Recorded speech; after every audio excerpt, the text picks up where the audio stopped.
I'd like you to give a small hand for Yanky Fachler.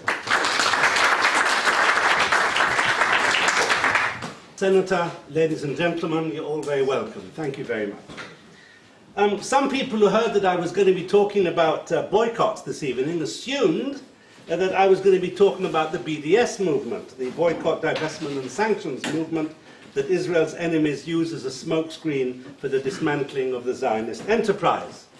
But I'm not, even though I have a lot to say about it. So this evening my focus is on the man who gave his name to boycotts, Captain Charles Cunningham Boycott, and about 3 20th century Irish boycotts.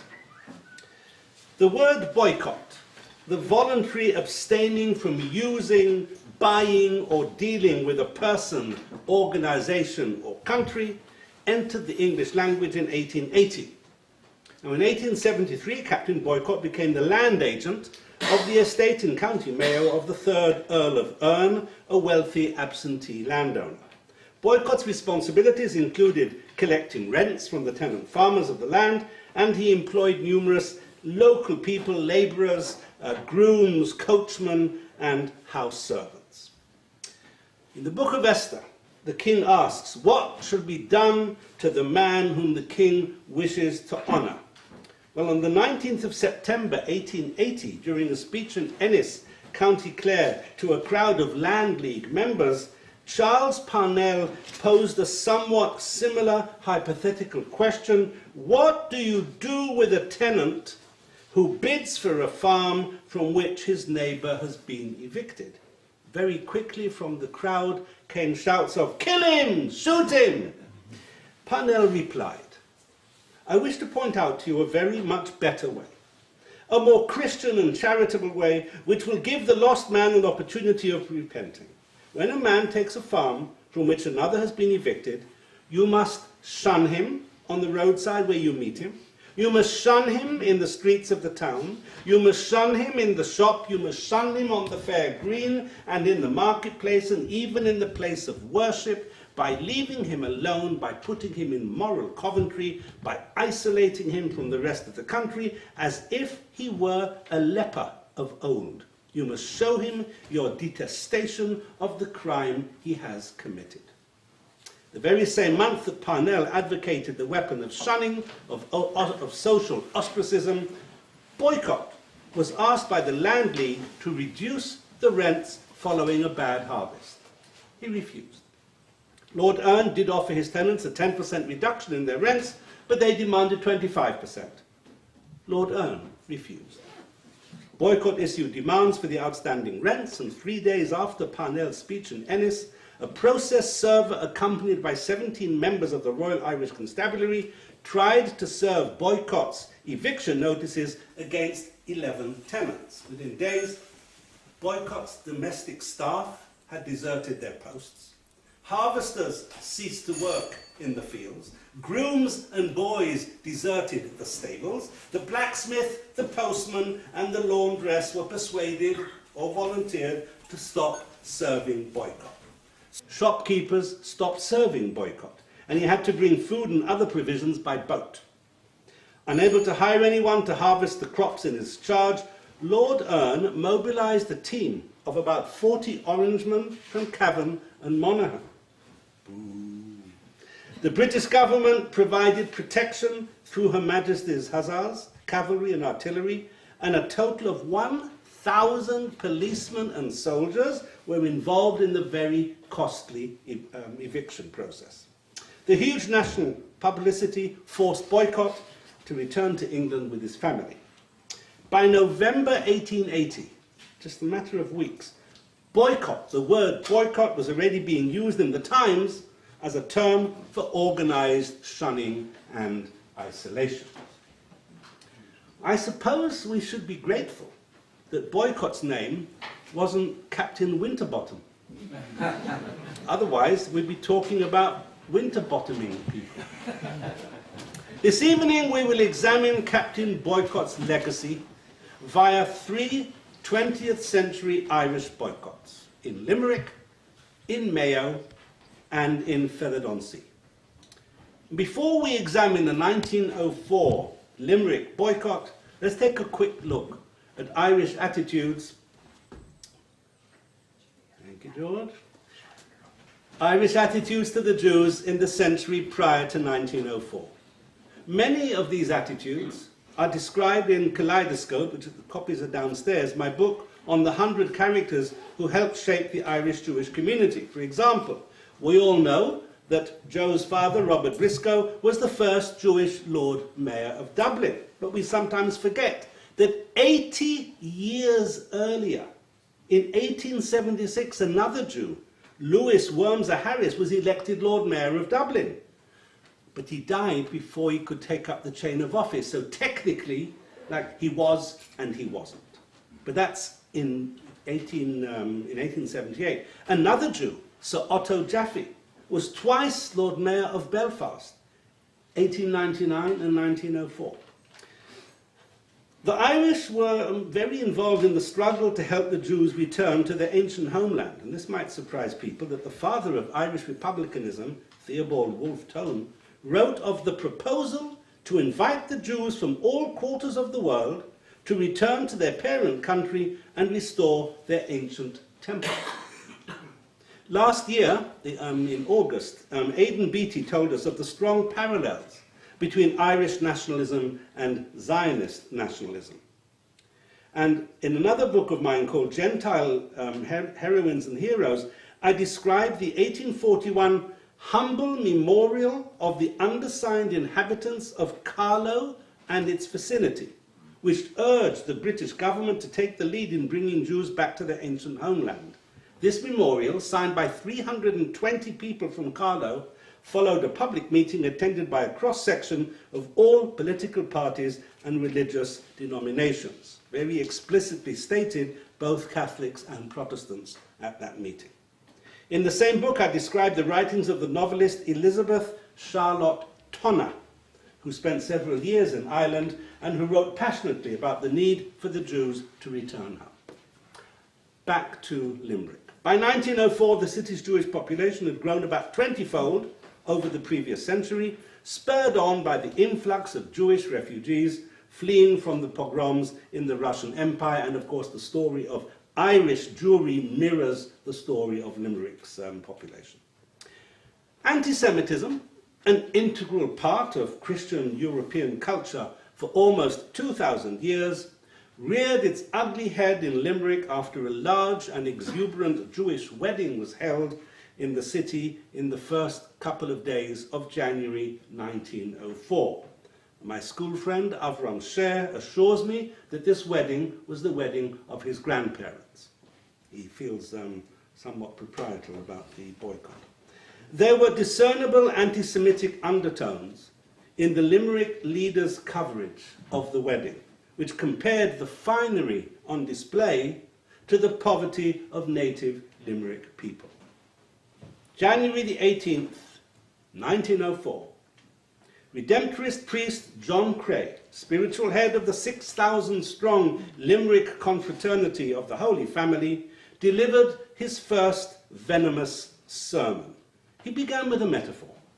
It would be madness for a man to nourish in his own breast a viper that at any moment might slay its benefactor, so it is madness for a people to allow grow in their midst that which will eventually destroy them. Those of you who know your Bible will recognize this metaphor. It is the argument that Pharaoh used in Egypt to enslave the Israelites.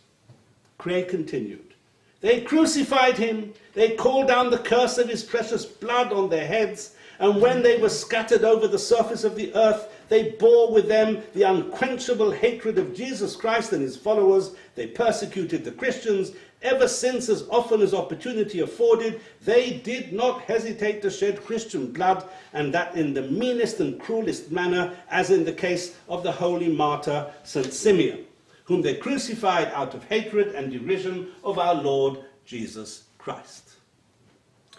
Cray's sermon had all the classic ingredients of paranoid accusations against the Jews. They were usurers, they were taking over the local economy, they were selling shoddy goods at inflated prices.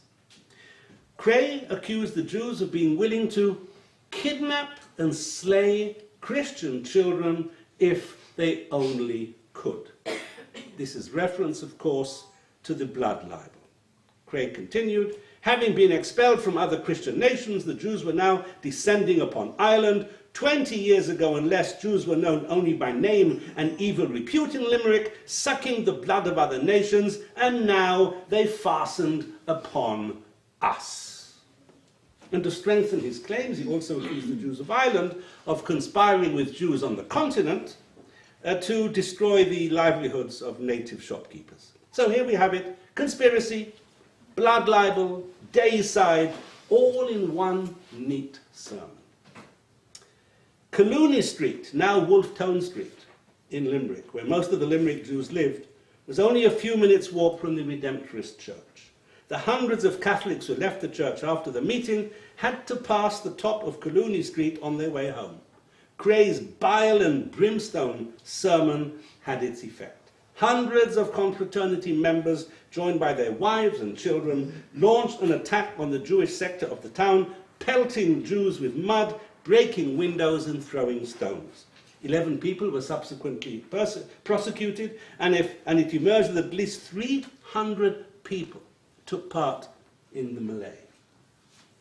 Having warmed up his flock in his first sermon, an unrepentant Cray delivered a second sermon a few days later. This time he came up with a concrete suggestion. If the citizens of Limerick want to put an end to Jewish commercial enterprise, he thundered, they should boycott it. The cry was enthusiastically echoed by the Limerick leader. Ireland is at present being drained of its Gaelic population by emigration, warned the editor, and Jewish colonists are trooping in to fill up the places of emigrants and to turn Ireland into a filthy ghetto. That takes some imagination, doesn't it? The Irish Independent supported the boycott. Father Murphy, spiritual director of the Women's Confraternity, supported the boycott. The town's trade unions supported the boycott. The obedient Catholics of Limerick supported the boycott of Jewish businesses. Even Limerick's Protestant community, many of whom were also traders, supported the boycott. Many of Cray's Catholic audience interpreted his words as giving them license to repudiate any outstanding loans to Jews who are now unable to collect without the threat of violence. This, of course, is the old trick throughout the Middle Ages in Europe. Monarchs would borrow money from the Jews and then expel them to avoid having to repay the debts. Rumours were rife about Jewish shopkeepers and peddlers who sold drugged tea to unsuspecting customers in order to force them into debt and eventually acquire their land. Oh, those Jews. Others assailed the immoral nature of peddling. Jewish men knocking on the doors of homes while the man of the house was at work. As the boycott and the non-payment of debts intensified, almost every Jewish trader in Limerick became penniless. Luckily, no one was killed during the unrest, which is why references in the literature to the Limerick Pogrom are not realistic. It was not a pogrom, it was a very nasty and violent boycott. But it was as if the people of Limerick had followed a script prepared for them by the Tsar of Russia. Attack the Jews, attack Jewish property, boycott Jewish businesses. And eventually some 80 of Limerick's 120 Jewish souls fled the city. What was Cray's real motivation in attacking the Jews? Undoubtedly, traditional Catholic Church anti-Semitism played a role. But historians now claim that the source of Cray's anti-Semitic outburst lies in France, of all places. And I'm very indebted to my friend Joe Briscoe for alerting me to the curious connection between Cray and the Dreyfus affair. When Alfred Dreyfus, a French Jewish army officer, was found guilty of spying for Germany in 1894, the struggle in France to prove his innocence pitted the Republican Dreyfusards against the right-wing anti-Dreyfusards, the monarchists, the army, and the Catholic Church. And after Dreyfus was exonerated, anti-clericalism became a major platform of the Radical Socialist Party that formed a government in 1902, very significant date. Because in the months prior to Creag's call for a boycott in Limerick, the French government had closed down the religious schools, dissolved all the religious orders, and booted the Redemptorist order out of France. We don't have to look far for how this affected Creag's views. In his second sermon, he says explicitly, and this is not always quoted when people looked at what Creag was on about. If you want an example, he said, look to France. What is going on at present in that land? The little children are being deprived of their education. No nun, monk, or priest can teach in a school. The little ones are forced to go where God's name is never mentioned, to go to godless schools. The Jews are in league with the Freemasons of France and have succeeded in turning out of that country all nuns and religious orders. And he carries on. The Redemptorist fathers, to the number of 200, have been turned out of France, and that is what the Jews would do in our own country if they were allowed to get into power. An astonishing connection with the Dreyfus affair that would not normally have figured in the story of the Limerick boycott. So, Creag's motivation for the boycott was his fear that the Jews would kick him and the Redemptorists out of Ireland, just as they had done in France. Creag's crippling economic boycott of the Jewish community of Limerick lasted over 2 years. Several Limerick families made their way to Cork, including the family of Gerald Goldberg, who was to become Cork's first Jewish Lord Mayor. Gerald's aunt, Fanny Marcus, describes how her father, Louis, was injured when Limerick townsfolk attacked the Jews. Father was struck on the head and fell to the ground. His shout probably saved David Weinrock a similar blow.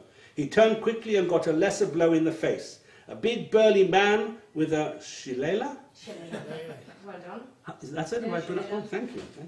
Was flailing it about and shouting, "I'll kill those bloody Jews." Someone picked up Father from the ground and he asked to be put in a sidecar and taken to Barrington's hospital. This was quite a distance away. His head was bleeding profusely, and I don't know how he could have got to the hospital on his own. I don't know how David Weinrock got home, but he was put to bed, where he remained for some days suffering from shock. He gave Mother and Bubba is the grandma, the news about Father, and they were terror-stricken. Father got home sometime later with stitches in his head and was in bed for a while. The shock upset him very much, and as I say, the family moved to Cork. Creag's accusations that the Jews thirsted for Christian blood prompted Michael Davitt of the Land League to attack Creag's blood libel. Davitt had been a journalist in Kishinev a year earlier to cover the first major pogrom of the 20th century, in which 50 Jews had been murdered. Now, anyone who knows anything about pogroms, and I in no way wish to minimize this, but 50 people killed in a pogrom hardly makes headlines in Jewish history. However, what was special about the Kishinev pogrom is that it was the first pogrom of the 20th century, a century that somehow the world lulled itself into believing was going to be the century of enlightenment, and that even Russia was going to be less Russian than it normally was. And so this was a really serious shock to the system, the pogrom of Kishinev. And Davitt goes out to cover this. Having witnessed where unbridled anti-Semitism could lead, Davitt asserted, there is not an atom of truth in the horrible allegation of ritual murder. And by the way, I'll be talking on the theme of blood libels later on this year. I'll be announcing some of the talks afterwards. Is it not ironic that Michael Davitt, whose Land League helped introduce the word boycott into our lexicon, came out so strongly against the boycott of the Jews of Limerick 24 years later? Creag continued his agitation for several months. The Jews are a curse to Limerick, he said. If I have the means of driving them out, I shall have accomplished one good thing in my life. In case we might think that Cray was acting alone, the confraternity passed a motion that ran, "We tender to Father Cray our very best thanks for his recent lectures on the ways and means of Jewish trading, and that this meeting, representing 6,000 members of the confraternity, express their fullest confidence in his views." Cray's activities were starting to give Limerick a bad name in Britain, and he was eventually moved by his superiors, initially to Belfast and then to an island in the Pacific Ocean. But we can see what the Vatican thought of Cray's brave and principled stand against the Jews, because in 1914 the Pope promoted Cray to be Vicar Apostolic in Kimberley, Western Australia, a position he held until 1922.